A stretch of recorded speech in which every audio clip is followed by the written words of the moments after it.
This is a project on racism in Canada.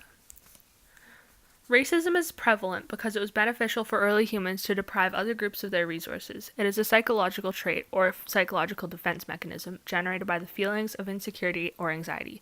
People may reflect their psychological flaws and their personal failings onto another group in a narcissistic and a paranoid way of avoiding responsibility or blame, making them unable to admit to any personal issues.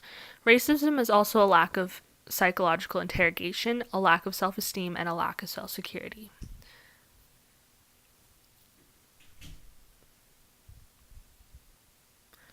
I will now be breaking down some of Canada's still-going racism into Canada's Indigenous people and Black Canadians. Many of Canada's Indigenous people have experienced being called things such as apes, uncivilized, savages, and children. They are often stereotyped as alcoholics, common drug users, and unworthy of spending money correctly.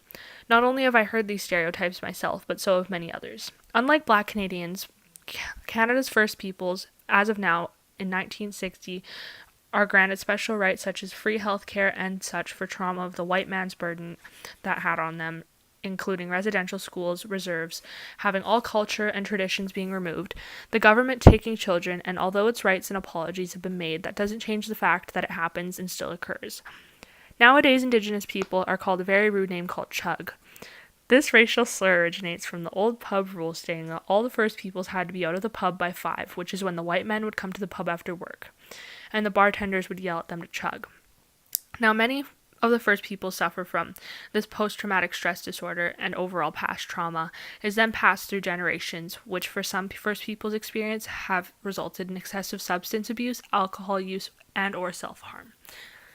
Now I'll tell you about a recent news report on racism towards a teenage hockey team. A First Nations hockey team was affected by racist taunts and slurs at a Quebec hockey tournament. 13 and 14-year-old players were called savages and told to go home.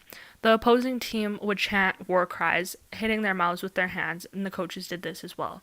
This is one of the many real-life struggles that are still happening today.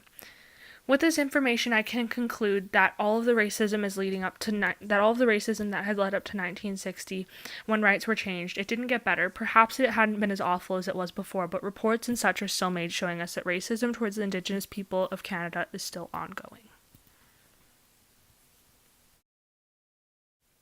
Many accounts have been made calling Black Canadians monkeys, apes, and furthermore, Black Canadians are stereotyped as being more criminally active, discriminating Black people as a whole rather than as a person or as one-time thing that they have done. They are all bad guys now.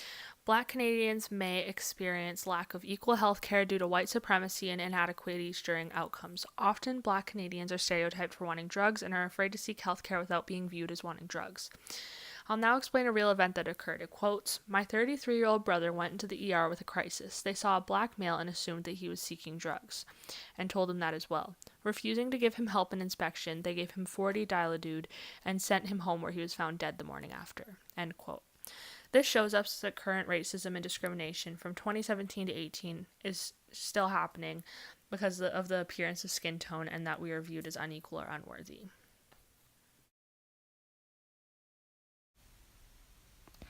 In conclusion, I strongly disagree and have zero respect for any type of discrimination or racism towards anyone. We are all made of flesh, blood, and bones. Imagine how boring the world would be if everyone shared the exact same beliefs, religion, pigment, complexion, style, culture, language, and traditions, and the same understandings of everything. Would everything be equal, and would everyone be treated the exact same? I personally don't think the world would be all that worth living in if it was that boring, as its complexity and adventures are still waiting for all different kinds of people.